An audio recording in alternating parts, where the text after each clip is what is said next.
Credit cards, the business of enslaving poor people. Debt is gradually evolving into a new sort of global modern slavery. The poor as a whole are a juicy target for anyone vile enough to make a living from it. Do you carry a credit card with you at all times? Are you enslaved by the dreadful grip of credit card debt?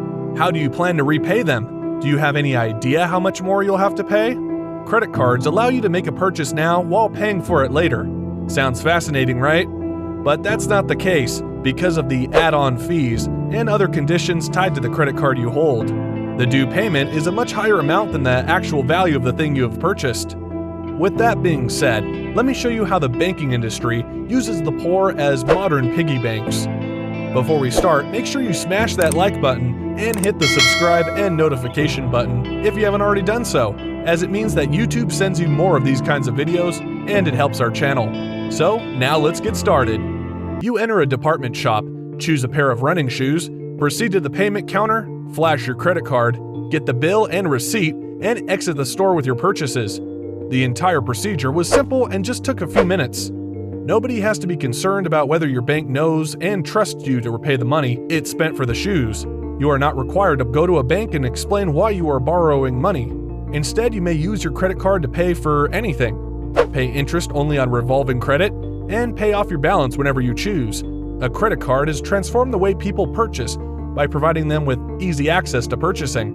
While credit cards offer many obvious advantages, they may also be dangerous if used irresponsibly. Credit cards, when used appropriately, may be valuable tools for earning rewards, traveling, dealing with emergencies or unplanned expenses, and building credit. Long before credit cards, there existed a thing called a Diners Club card, which was founded in 1949 by a man named Frank McNamara, and was the world's first real payment card company. It also allowed you to dine out on credit. Then at the end of each month, you may pay off your bill. It wasn't, however, a legitimate credit card. It was a charge card, to be precise. 10,000 people signed up for the Diners Club card the first year. The club had over 1 million members by 1959, and it had gone viral. When Frank McNamara founded the Diners Club card, he discovered something insidiously brilliant.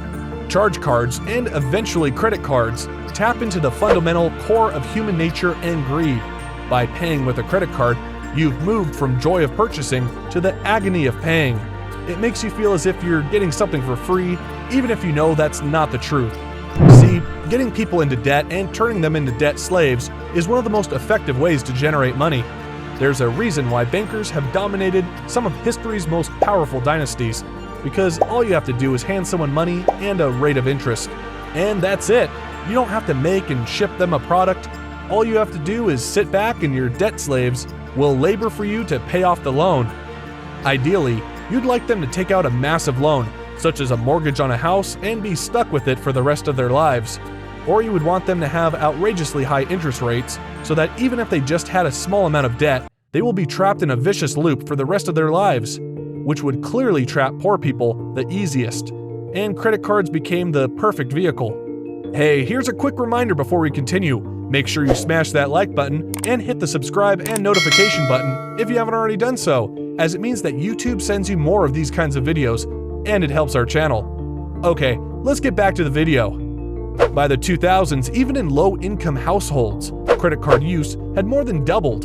Following the regulation of interest rates, their next goal was to recruit new customers, and clearly the client base that was targeted were young, impressionable college students, most of whom needed more income and wouldn't bother reading the fine print, a perfect combination. Most of them were also prone to missing payments, which meant credit card issuers would throw late fees and penalties on them. A credit card company's biggest nightmare is a customer who pays off their bill every month because they receive all of the perks without having to pay interest. What they truly want are revolvers, or people who are unable to repay their debts. As a result, the amount they owe grows more and bigger. American credit card corporations were beginning to resemble high-end loan sharks, using teams of attorneys to draft contracts and then burying hundreds of loopholes in the fine print. Because of these loopholes, they were able to boost interest rates, choose public holidays or weekends for payment due dates to increase the probability that your payment may come late. They'd even market going paperless to preserve the environment, despite the fact that they know most people aren't going to read the fine print in an email. credit card companies are giving attractive perks and cashback advantages for using their cards in order to recruit more clients. They will give 0% interest for the first 6 or 12 months to get you used to skipping payments and not feeling the agony of being charged interest until it becomes a habit. The average American household now owes more than $8,000 on credit cards, and the majority of it is just collecting ever-increasing fines for late payments. Even after a family declares bankruptcy, they are bombarded with offers from hundreds of credit card companies for even more money to spend. Credit cards may provide many benefits, including the ability to receive cash back or rewards on purchases. They can also help you develop credit, which is useful if you want to purchase a house or car in the future. However, if you are aware of the risks associated with credit cards, you may avoid making these errors by utilizing credit cards properly and taking advantage of its advantages, bonuses, and incentives. The only thing you have to do to avoid being taken advantage of by credit card companies is to buy just what you can afford. If you wouldn't spend your own money on it, don't use a credit card and be sure to pay it off each month. If you only do those two things, you will never have to pay credit card issuers any interest or fees. As with any type of credit, resist carelessness and keep a sense of discipline. You may discover that a little may go a long way for your credit ratings. Thank you for being all ears throughout the entire video. If you'd like to learn more about the nature of this business, subscribe now and click on the notification bell to be updated with my latest uploads. To create is effort, to copy is genius. Albert Einstein. If you want to expand your income by engaging with some side hustles, feel free to contact me so we'll get things moving right away. Remember, if you want to change your life, let's make a change together. You need to make a change.